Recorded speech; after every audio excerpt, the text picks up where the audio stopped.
3-4 برتن تھے, ایک چٹائی تھی, کچھ خرمے تھے, اسی طرح کی یعنی 11 چیزیں تھیں مکمل.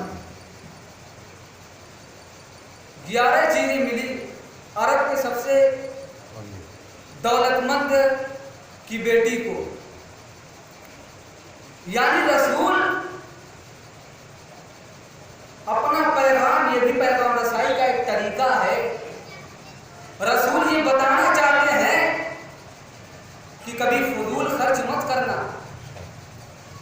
چونکہ ہماری شادیوں میں آج کل یہ ہوتا ہے کہ جتنے کی شادی نہیں ہوتی ہے اس سے زیادہ کا جہیز لوگ لیتے ہیں.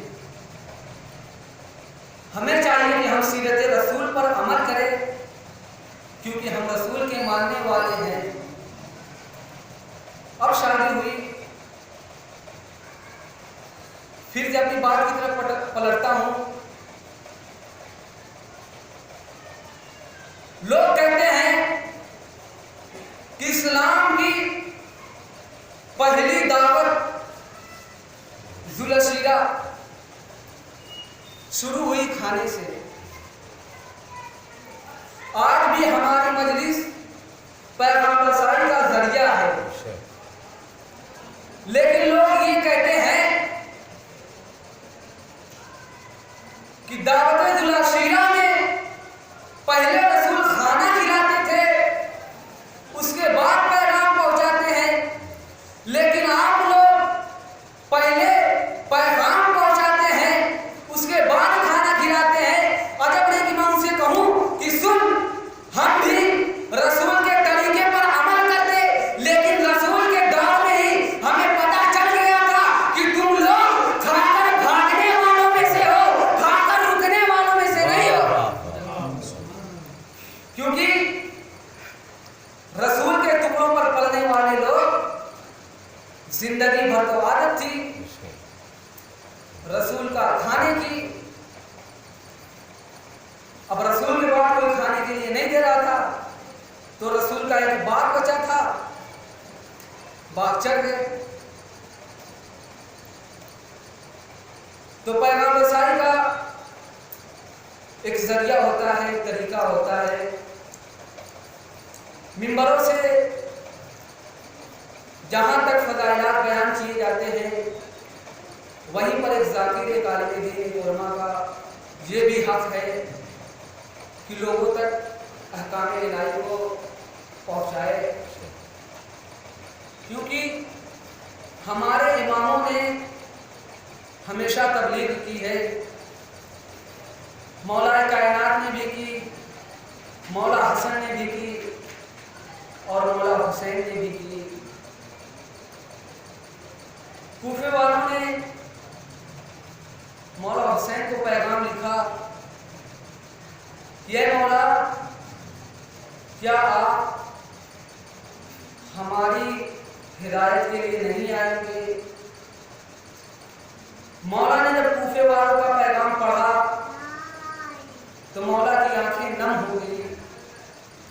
ایک مرتبہ اپنے چچا دار بھائی مسلم کو بلایا. مسلم کو بلانے کے بعد پورا ماجرا بیان کیا. ماجرا بیان کرنے کے بعد ایک مرتبہ کہا کہ اے مسلم, میں تجھے اپنا سفیر بناتا ہوں, کوفے میں جاؤ, لوگوں کی ہدایت کر, لوگوں کو تبلیغ کر. اب جناب مسلم کوفے میں آئے تو کئی لوگوں نے, کئی ہزار لوگوں نے جناب مسلم کے ہاتھوں پر بیعت کی. لیکن جیسے ہی یہ بات یزید تک پہنچی تو یزید نے فوراً وہاں کے حکمران کو بدل دیا اور ایک جابر و ظالم بادشاہ کو وہاں پر نشر کر دیا. اب جیسے ہی وہ آیا, آنے کے بعد پیغام جاری کیا کہ خبردار, اگر کوئی بھی مسلم کی طرفداری کرے گا, مسلم کا ساتھ دے گا, تو اس کا سر اس کے جسم سے الگ کر دیا جائے گا. وہ وقت بھی آ گیا جب جناب مسلم بالکل یکو تنہا رہ گئے. جناب مسلم نے مولا حسین کو پیغام لکھا تھا